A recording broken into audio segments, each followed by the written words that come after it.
joining us today. My name is Bradley Paland and I'll be your moderator today. All attendees are in listen-only mode. You may enter questions in the chat box at any time. All questions will be answered at the end of the presentation. Today's webinar, Duty of Care Solutions. Do you know where you're and welcome Travel Technologies, who is joining us today. Carl began his career in technology over 35 years ago and spent over 25 years in various management positions in the travel industry. Over the course of his career, he has worked with companies like IBM, TransCanada Pipelines, McMaster University, and many more. He has been recognized as an industry expert and invited to speak at technology conferences and has been interviewed on CBC national television. Since 2000, Carl has been dedicated to producing cutting-edge duty of care applications for e-travel. So I have the absolute pleasure of welcoming Carl today. Carl, welcome. Thank you, and good morning to everyone. Thank you for giving me this opportunity to present our duty of care solution.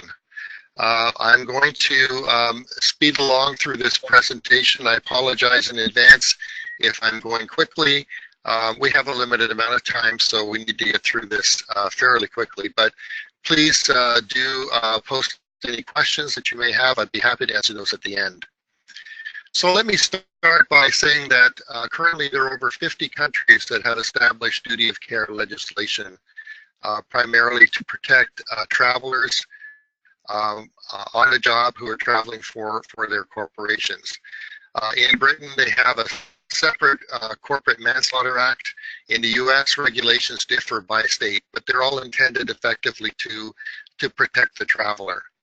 So having said that, let's talk about what our duty care solution is designed to do. And again, in line with the duty of care legislation, our primary concern is to mitigate traveler risk. And we do that through a number of different ways. We provide pre-trip information, real-time alerts, and travel tracking. We also, through our duty of care solution, allow you to mitigate or to discharge your duty of care responsibilities and obviously eliminate risk of liability. So those are key components of the product. Moving on, just talking a little bit about the process, everything starts with the reservation. Once the reservation is made, we proceed to step one of the duty of care process, which is emailing to the traveler pre-trip information that gives them all the information that he requires to make the decision as to whether he should travel to this destination or not. I'll talk in detail about what's provided in that email as well. Step two of the duty of care process is late-breaking alerts to the traveler in real time as events happen that could affect their safety, their security, or their travel arrangements. And again, we'll show you that in more detail. And then the final step of duty of care is the travel tracking. So corporations have the ability to track where their travelers are and be able to communicate to them if necessary. So the first step, as I said earlier, was the duty of care with a confirmation email. This is the document that would go out to travelers. They would receive destination information, up to 30 categories of information for each of the destinations that they travel to. In that document is also contained the risk level for each country that they're traveling to, so they understand what level of risk they may be going into, as well as the latest alerts that were posted to that country. Again, that gives them some idea of what's going on in that destination at that time. In addition to that, we provide visa, passport, and health information with a link through to IATA, which is the travel recognized provider of this information. It's the same source that the airlines use to establish the requirements. We have a link into flight stats so that they can check the departure times and see if there's any delayed flights, etc. And then we also provide an area for custom information. And that can take two forms. The first one is we provide the tracker customer, the corporate customer, to decide that if they want to require an acknowledgement receipt of this document by the traveler. If that's the case, then they would receive that notification. In addition, we allow for the corporation to put in whatever information they want to communicate to the traveler. So at this point, it may be a pre-trip checklist, it may be a process or approval process that you have in place as well. Again, that gives you the ability to communicate to your traveler before travel.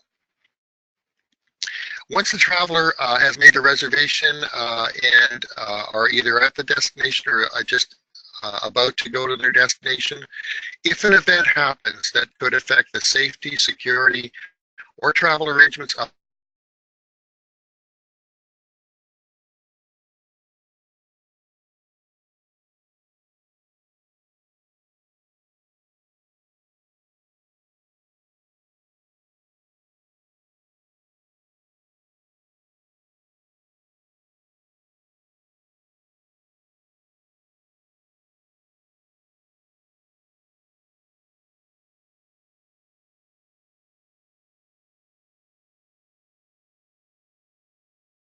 it could be a government site or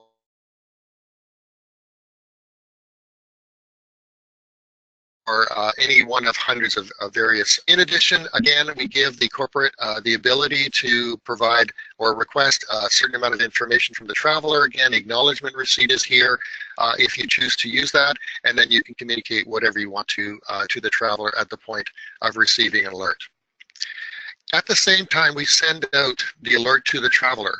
We can also push out an alert to your travel management department, HR, whatever duty of care provider or whoever's responsible for duty of care in your organization.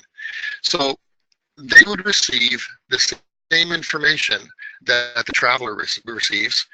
In addition to that, there would be a list of travelers that are affected by that event.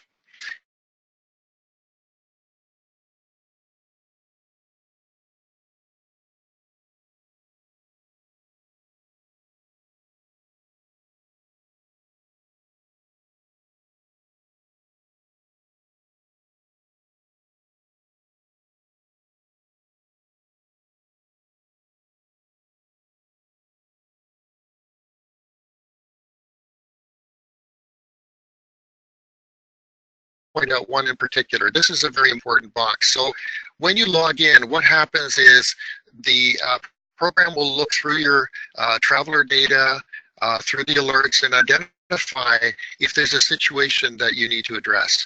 So rather than have you go searching through reports and trying to analyze things and decide whether there's something that's important for you, we're being proactive here, and we've identified the fact that you have travelers that are either at or going to high or extreme risk countries in the next 7 days. So now we'll want to deal with that, so we're going to click on more information, and this takes us to a map showing us the travelers in the next 7 days who are going to high or extreme risk destinations. And in this case, you'll see they're color-coded. These are all high risk destinations. So we can just put our mouse over here. You can see we have one traveler in India, we have one in Turkey, two in Germany rather, and one in France.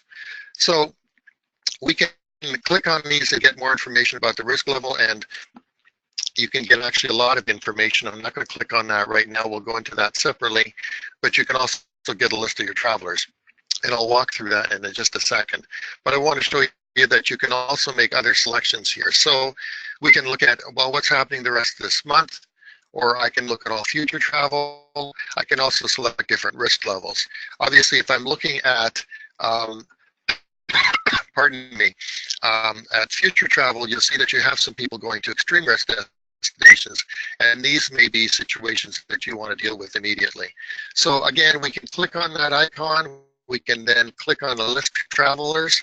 I have two travelers that are going, and you can see we have the name of the traveler, department code, the locator, departure date, and then the routing. Now, I have the option here, if I want to, send an email to those travelers right at this point. I can select individually or all of these, click on this email icon, and it will send an email to these travelers. It might be, you know, a process that they need to follow before traveling because this is a high-risk destination. It might be a checklist, whatever you want to communicate to that traveler. Having said that, you'll notice also that these names are links. Wherever we have a name throughout the entire application, you can click on that and it will take you to the traveler details screen. So we'll go there now, and you'll see that in this case, Jason Bourne is a VIP. He works for the security department. We have all of his contact information. We have his email. If I choose to click on that, I can send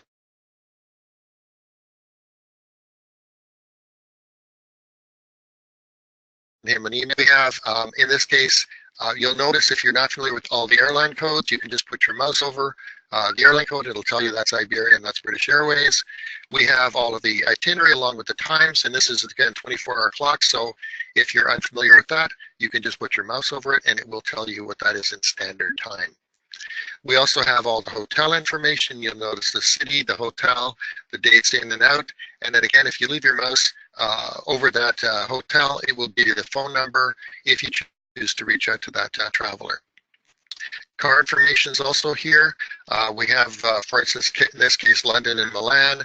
In Milan, we have a PSAR, which is a premium sports automatic with air conditioning. And obviously, the drop-off and pick-up dates are there as well. Over at the side here is a little routing map, and you can actually zoom in on this to get down right down to the street level if you choose to. But this gives you a good idea of where your traveler is going to in a visual way. So that's the traveler details screen. You can get to this screen from virtually any report or map just by clicking on the individual.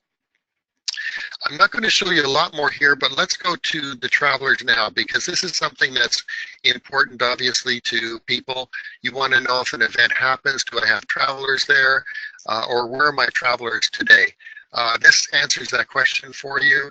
In this particular case, you'll see we have a traveler in Vienna, and you'll notice the color coding at the bottom. Again, this is the risk levels of where they're going to, and the green is low.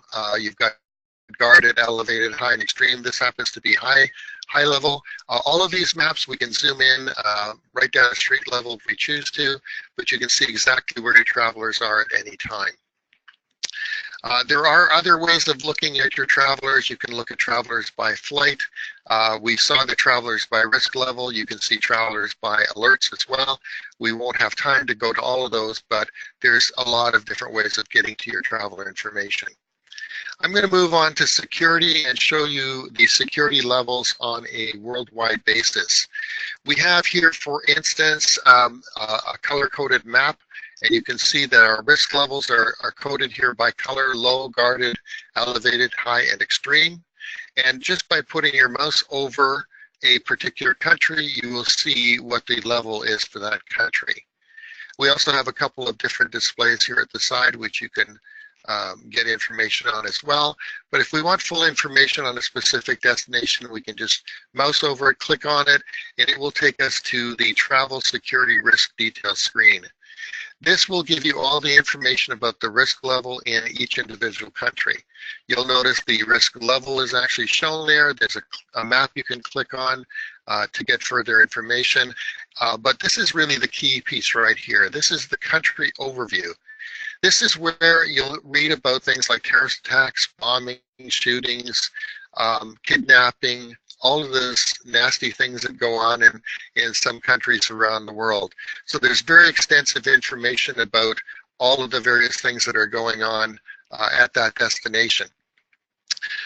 In addition, you'll notice, because this is an extreme risk destination, there's advice to not travel to this destination unless you really have to. The next section down here is the security section. And here you'll find out about things that the typical tourist traveler might be interested in, or business traveler, about areas that they need to avoid. If there's pickpocketing, places you might want to stay away from at dark, and things like that. In addition, most often it will tell you if you require an international driver's permit. The next section down here is government links. Now, we establish the risk levels based on 4 Western governments, and these are the ones here: Australia, Canada, the UK, and the US Department of State. If I'm interested to find out what any of these governments have to say about the destination we're looking at, which is Mali in this case, all I need to do is click on that. It will take me to the US government's site here, and it will show me the information on Mali. So if I want to get more information about safety and security, for instance, I can see they've got political stability, terrorism, kidnapping, civil unrest, crime, etc. There's a lot of information here. So this is the US government information about the destination that we're looking at. I'll move back here, and you'll notice here again we have a link into the IATA Travel Center. This is to provide with passport, visa, and health information for travelers that may be going there, regardless of what passport they hold. So they can put in whatever information is pertinent to them, and they will receive the information as to whether they require visas and if they need to have inoculations, etc. for that destination. In addition, down below here, we have a list of the latest alerts that have been posted for that destination, along with the details link to get full information about that event. This is important because it gives you a good feel for what's going on right now in that destination. And that could be weather related in some cases, it could be related to terrorism, it could be related to combat that's going on, etc. So this really gives you a clear indication of what's going on the ground right now. The final thing I'll show you on this particular screen is at the left here, we have an alerts analysis. This gives you an analysis of the last 12 months of events that have been posted to that destination. You can see here, because of what we're looking at Mali here, that security, terrorism, protest, bombing, combat, all nasty events going on in that destination. This gives you a very clear picture of the types of events that your travelers would be encountering on their trip. I'd like to point out that this is a really good research tool. If you have potential business in a particular country, or if you're planning to send a group to a particular country, this will give you a real clear view of what special precautions you might have to take if you have to invest in increasing insurance for your travelers, or if you need to have special security arrangements. All of those things will obviously have to be taken into account when you're looking at that kind of travel. And if you're bidding on business, that will give you an indication of what you can bid and what your cost will be to provide a proper quote. I'll show you one other country here just to show you the differences. I'll select Australia here, and you'll notice that obviously the picture is very different here. With Australia, you have weather, fire, flooding. So there's a very different picture on what's going on in that particular country. And of course, that's also shown in the various text that we have here on the right as to the issues that you might be encountering.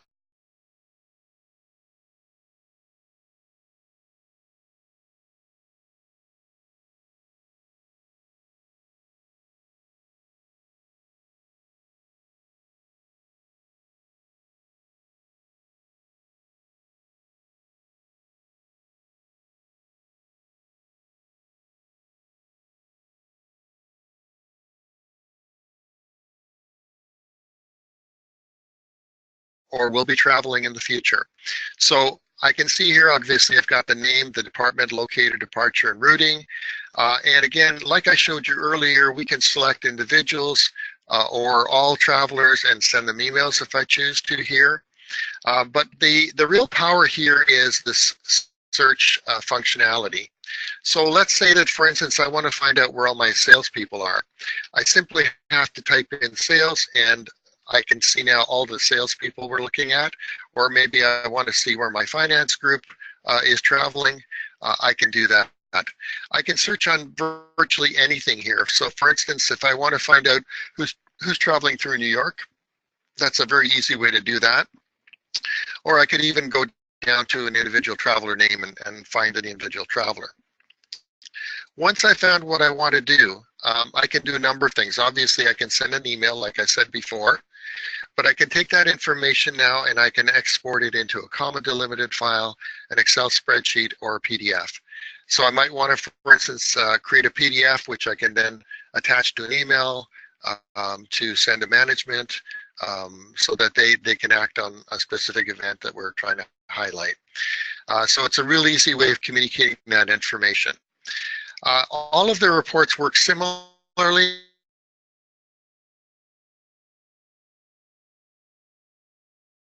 again, to the functionality. So I can say, well, I want to find out where my travelers are on the 31st, and there's the travelers I've got going on the 31st and where they're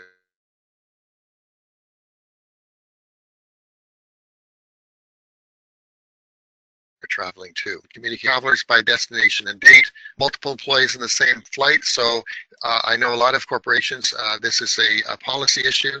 So this will immediately tell you if you've got multiple employees in the same flight and how many employees, and then getting down to the details of who those are. Domestic international report, if you need to separate those to look at them. Travelers by risk level. This is actually an important report for a lot of our customers, showing who is going to the, for instance, extreme risk locations. Of course, it shows all travel, but I can, for instance, if I can again use this search function and just isolate extreme risk, and then again I can export that to a PDF and include it in a report.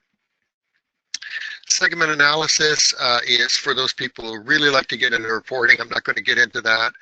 It gives you extreme capabilities of sorting, searching, doing pretty much anything you want. And then we get into airport report. So this will tell you who's traveling through a particular airport on a particular day. So if Chicago airport is fogged in or something, this is a real quick way to find out if you've got any travelers there. We have arrival departure reports, which are very useful if you've got group movements, you've got people traveling to a meeting or something of that nature. You want to arrange a meet and greet at the airport, or you may want to have ground transportation arranged. This will give you all the information that you need to do that. Alerts by destination. We have hotel and car reports. I'll just show you the hotel report. This is really good if you have a policy. For instance, you might have a policy that says we're not supposed to be using Hyatt hotels. Well, here are the people that are using Hyatts. Very simple to communicate with them to say, hey, change your hotel that's not following policy. In addition, if you want to find out, for instance, where a specific traveler is staying, just putting in their name again will show you that.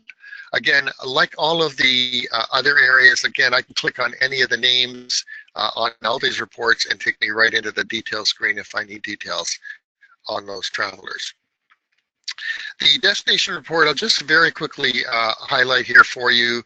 I don't know, we'll select, that's fine.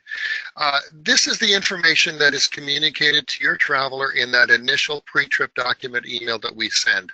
They would get all of this information, up to 30 categories of information on their destination, including the risk level.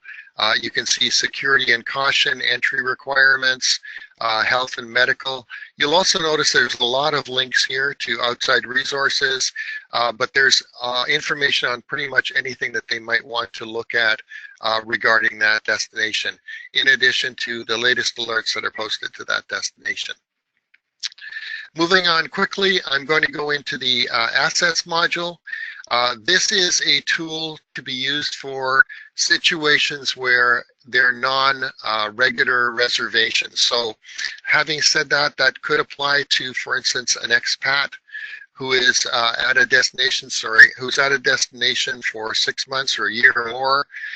You want to be able to monitor that individual if there are alerts that are submitted for that destination that might affect their safety or security. Obviously, you'll want to know about that, and you'll want to notify the traveler. So once you enter that individual in here, you can add subscribers of who's supposed to be notified if an event happens to affect their safety. So you can put in, obviously, the traveler themselves. You could put in a spouse. You could put in someone at head office that should be notified as well if a situation occurs. Other things that you can use this for, obviously for things like meetings, maybe you're driving or taking rail somewhere or whatever it happens to be, you can enter a meeting and then I'll add the subscribers of those individuals in there. A lot of our customers use this for office locations. So if you've got office locations in different parts around the world, you can enter those offices and again set up subscribers to receive alerts in the case that an event happens that could affect the safety or security of those individuals. We have a map which will show you where those individuals are, what assets you've set up, and you can look at them visually as well. And the final thing, because we're running very close to the end of time here, is I want to show you the ability to enter manual trips. So if you have a traveler who is not following policy, is booking their trips outside of the system, but you need to track them, you have the ability to add those individuals in there yourself. It's a very simple process. Once you enter those individuals, they will be tracked, they will receive alerts, they will get pre-trip information just like everyone else. So that is a very, very, very quick overview of Tracker. There is so much more in here, but I think this gives you a good indication of what we have and how you can manage your travelers, see where they are, and communicate with them if necessary. And I'll pass it over to Bradley. Thank you so much, Carl, and I cannot speak highly enough about the platform that you have provided, and obviously security and duty of care in general. I think that it's something that we just cannot emphasize enough. But on that, I will open it up for some questions, some Q&A, and we will please start entering in the chat box. Okay, first question's just come in. What are the legal issues surrounding duty of care for corporations? Okay, so having said that there are 50 countries now that have duty of care legislation, they vary from country to country. And in the US, the regulations are different based on state. So some states may have a higher level of duty of care legislation than others. So I can't give you a definitive answer to that. However, you know, from my perspective, it's not just the legal issues, but it's the ethical issues of ensuring that your traveler is safe and that you've done everything possible to ensure their safety. And from my perspective, that actually is probably the more important factor. But there is certainly a liability issue in many states through the US. But again, I can't answer it because it varies from state to state. Understood. And I think you may have touched on this towards the end under the add manual trip, but one of the questions was, what about travelers who have not booked through Travelon and have gone, you know, on an online booking tool to book their travel? Right, and that's what this is for. So if that happens, then you have the ability to add those individuals into the system, put all their flights in here, and then again, they will be showing up on all the maps and all the reports. They will be receiving late-breaking alerts. So you will have discharged your duty of care responsibility by adding those individuals into the product. Wonderful. And we have another question. What about emergency crisis response? Okay, so we actually, and I didn't get into this screen, and I'm just going to show this to you very quickly. I'm just going to go full screen. These are the alerts that are posted to our system. This is actually current, and it shows you all of the alerts that have been posted, along with color coding indicating the severity of those alerts. And in some cases, just to answer the question, you may have a situation where a traveler is in need in a destination who may need medical assistance, may need evacuation service because of medical or because of violent situations that are going on. We partner with a company called Focus Point that provides that very service in an actual unique way. They provide a service that is a membership service where you pay one fee for the travelers that you're covering for the service, and they are completely covered from that point on. So if, as an example, you have a situation where you've got a traveler that's in danger, you need boots on the ground to get them out, you need to charter an aircraft to get them out, they will provide all of that. If they need medical assistance, all of that will be covered under that one membership fee. There are no additional costs. So whatever, regardless of whatever costs are incurred,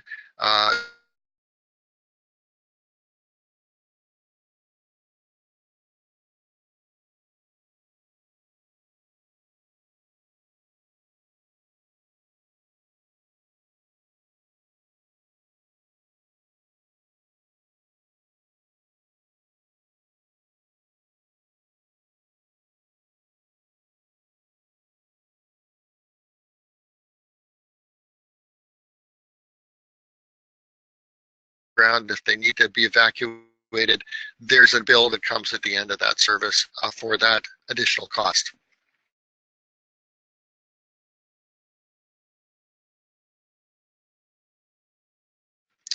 Wonderful. There doesn't seem to be too many more questions coming in. So on that note, thank you again, Carl, for your informative presentation today, and thank you to our audience for your time and participation. Thank you. I appreciate the opportunity. Perfect. This webinar has been recorded and will be made available for replay. If anyone thinks of additional questions or would like more information on the subject, please contact your Travelon account manager. Also, please mark your calendar now for the next monthly webinar. The date will be September 26th. Topic and registration details to be advised shortly. Again, thank you all for your time today. Again, thank you, Carl, for an incredibly informative but very important subject topic today. And on that note, enjoy the remainder of your day, everyone. Thank you so much for your attendance. Have a great day.